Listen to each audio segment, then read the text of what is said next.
అధికారం లేకపోతే కేసీఆర్ కుటుంబం బతకలేకపోతుందని బీజేపీ జాతీయ ప్రధాన కార్యదర్శి బండి సంజయ్ విమర్శించారు. కేసీఆర్ పాలనలోనే రైతులకు సంఖ్యలు వేశారని అన్నారు. గతంలో వర్షాలకు రైతులు నష్టపోతే రూపాయలు 10,000 ఇస్తానన్న ఎందుకు ఇవ్వలేదని ప్రశ్నించారు. లిక్కర్ స్కామ్ కేసులో సిబిఐ విచారణకు అనుమతిని వ్యతిరేకిస్తూ ఎమ్మెల్సీ కవిత దాఖలు చేసిన పిటిషన్పై కౌంటర్కు కోర్టును సిబిఐ గడువు కోరింది. ఏ నిబంధనల ప్రకారం అప్లికేషన్ దాఖలు చేశారో చెప్పాలని కవిత న్యాయవాదిని సిబిఐ కోరింది. మరోవైపు కోర్టు సంతృప్తి చెందేలా సమాధానం ఇవ్వాలని న్యాయమూర్తి ఆదేశించారు. నిన్న ఉప్పల్ స్టేడియంలో ఐపీఎల్ మ్యాచ్ వీక్షించిన సీఎం రేవంత్ రెడ్డిపై మాజీ మంత్రి కేటీఆర్ సెటైర్ వేశారు. మనం రైతుల కోసం కొట్లాడుతుంటే ఆయన క్రికెట్ మ్యాచ్ చూస్తున్నారు. 70 ఏళ్ల కేసీఆర్ ఎండలో తిరుగుతూ ప్రతిపక్ష పాత్ర పోషిస్తున్నారు. అతను పనిచేయాల్సిన ముఖ్యమంత్రిని బూతులు మాట్లాడుతున్నారన్నారు. రాష్ట్రంలో ప్రభుత్వ ఉద్యోగాలను వేగంగా భర్తీ చేసేందుకు టీఎస్పీఎస్సీ కసరత్తు చేస్తుంది. ఎన్నికల కోడ్ ముగిసిన వెంటనే ఇప్పటికే నిర్వహించిన రాత పరీక్షల ఫలితాలు విడుదల చేయనుంది.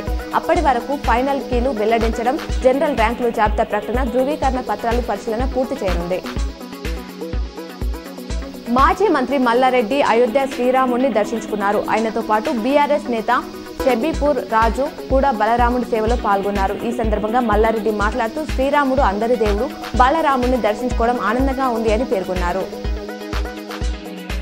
లింగంపల్లి నుంచి ముంబై వెళ్లే దేవగిరి ఎక్స్ప్రెస్ రైలును ప్రయాణికులు ఆపివేశారు.